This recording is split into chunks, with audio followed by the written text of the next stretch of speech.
Thank you, Dr. Arup Bosch. On the start, I want to take this opportunity to thank the scientific committee as well as Dr. Arup Kumar, including me in this instruction course. So my topic is pulse for wound construction in cataract surgery. I have nothing to disclose financially. Now, cataract surgery today is a refractive surgery. It should be emmetropic by proper biometry and a very proper and calculated wound construction.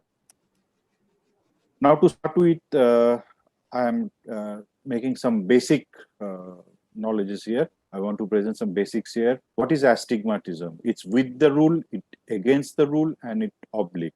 What is with the rule astigmatism? This is when the vertical meridian is steepest. And against the rule, this is when the horizontal meridian is steepest. And oblique, this is when the steepest curve lies between 120 and 150 degrees and between 30 and 60 degrees. Now, WTR, or with the rule astigmatism. When the greatest refractive power is within 30 degrees of the vertical meridian, that is between 60 and 120 meridians.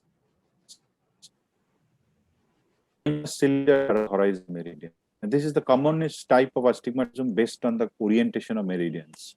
ATR or against the rule astigmatism. When the greatest refractive power is within 30 degrees of the horizontal meridian, that is 30 and 150 degrees. Minus cylindrical axis is around the vertical meridian in these cases.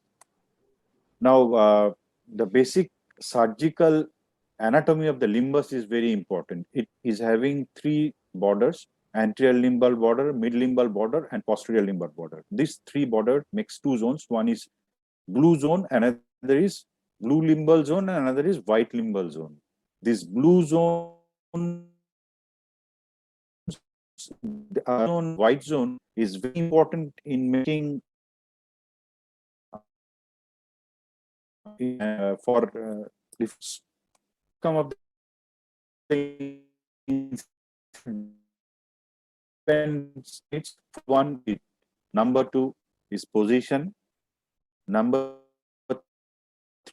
shape, and number four is now anatomical effect of a surgical incision. Even to flattening of a surgical meridian, longer incision causes greater flattening and closer apex causes greater flattening. Now, in this video, I'll show you a steep axis incision where the axis is determined pre-operative with a image guided system. We have delineated the steepest axis and we will give incision according to markings. As you can see, the marks for side ports, and this is the site for our main incision.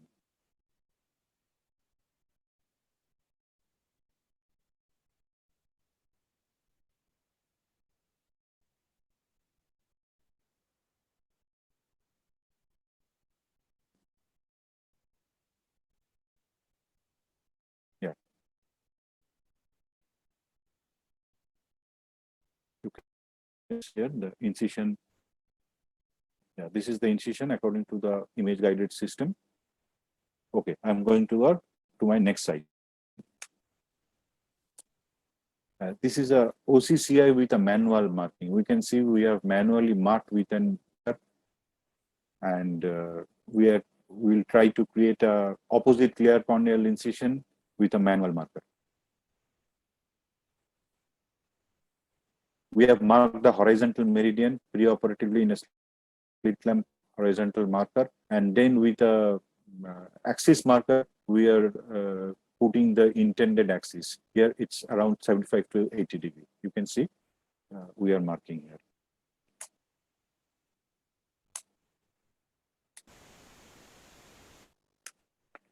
Now, classification of incision: site, position, shape, and size. Sites, the most common is now temporal. Why temporal? It's easy to access. Distance between the periphery to the visual axis is more. No role of brittle suture. It's having a better red reflex. It prevents pooling of blood. better results in terms of astigmatism, and minimizes the effects of Bell's phenomenon. Whereas suction has some advantage if you go for a sclerocorneal tunnel, and sometimes it reduces the with the rule astigmatism. Now positions are mainly three. It can be a scleral, it can be limbal, and it can be a corneal incision.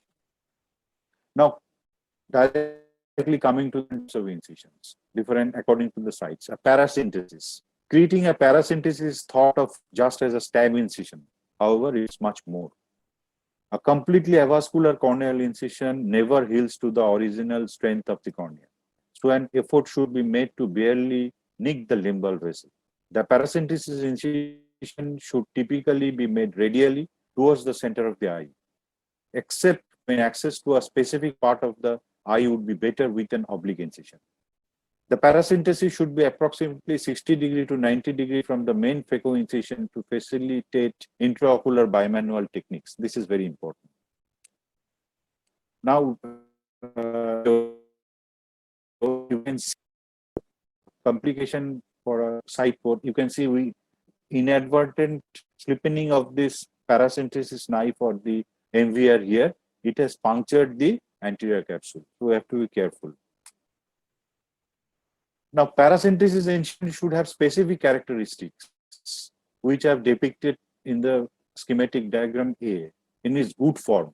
What's a good form? It's, as you can see from this diagram, you can see it's 60 to 90 degree from the main incision, barely nicks a limbal vessel, and it should be radially placed. The roof and floor of the phaco incision should be symmetric and approximately even to ensure the best sealing. An incision with good form is seen as a square when viewed through the surgical microscope. A common mistake in incision construction is to have a shallow roof and then abruptly change the angle of the blade downwards to enter the anterior chamber. This results in an asymmetric incision with a thicker floor than the roof, and it appears as a chevron sign when seen through the operating microscope. You can see in the figure B, as I have described in the previous slide. This is a chevron sign if we look from the microscope, and this is an incision of good form. Now, incision dimensions. The dimensions of the incision, both width and tunnel length, are important for its function. A wide incision allows too much egress of fluid, which can make the outflow higher than the fluid inflow, leading to surge and an increased risk of posterior capsule rupture during surgery. Making the incision radial with a straight-in, straight-out approach creates an incision with exactly the same as the blade. If the blade enters the eye from an oblique angle with a different in and out path, the incision will be wider and the blade that prone to leak. In this video, you can see the problem I described in the last, and you can see what is the result. When I introduce the phaco inside, you can see that the wound is leaking. You can see the wound is leaking. So, and making the surgery difficult, making surges and all complications with shallowing of the AC, so that should be avoided.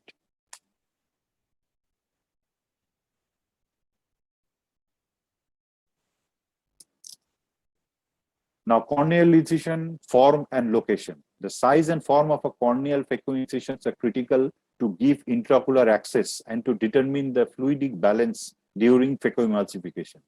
Like the paracentesis, the main corneal incision should barely nick limbal vessels to ensure long-term sealing. The incision should be made further from the visual axis to be more astigmatically neutral. Incisions that encroach upon the visual axis can induce larger degree of astigmatism. Some surgeons prefer to use the relaxing effect of the phaco incision to neutralize pre-existing corneal astigmatism by placing the incision on the steep corneal axis. Now, as long as the incision is balanced, a single, a dual, or a three-plane corneal incision can be successful. The Langermann hinge incision that I have depicted here in the schematic diagram number D may be more resistant to external forces applied to the globe. You can see in the picture 1, it's a single planar. In the picture 2, it's a 2 planar or a 3 planar in the 3. And this number D is typically a Langermann hinge design. Now, 2 slides about a small incision cataract surgery. If we go for a small incision cataract surgery, we can make a 6 to 7 millimeter scleral incision outside, and the length from the incision to the limbus should be 1.5 to 2 millimeter, and from the limbus to cornea is 1 to 1.5 millimeter. And the internal incision that we make to the anterior chamber should be 3 millimeter larger than the external incision. Now, these are the types of external incision. So, base being the chevron or the frown incision, and the most astigmatism creating incision is the convex smile or the parallel incision. Now, temporal incision. Temporal incision, no need for bridle suture, good exposure, less astigmatism, natural drainage or irrigating fluid, undergo ATR astigmatism, good red glow, good for topical anesthesia, and less manipulation. Now, at the end, tips for creating incision: maintain appropriate pressure in anterior chamber. Under pressure will lead to tunnel that is too long and wounds edges are not that straight. Overpressure will lead to a tunnel that is too short. Fixate the eye by grasping the conjunctiva at the limbus with forceps. Make a shallow straight groove incision in the clear cornea as large as the width of. Place the tip of your keratome in the groove and advance the keratome through the clear cornea, having advanced plus minus 2 millimeter in the cornea till the keratome to the keratome tip. Once the disc membrane sets the parallel until the shoulders of the keratome has passed the internal edge of the incision. Now, for the special thanks, Dr. Arup Kumar Bose. Okay. Thank you, Dr. Rudro. It was a very elaborate explanation of the incision. I'll ask the panelists or the participants if there is any question. Can I ask a question? Yeah, sure. Yes.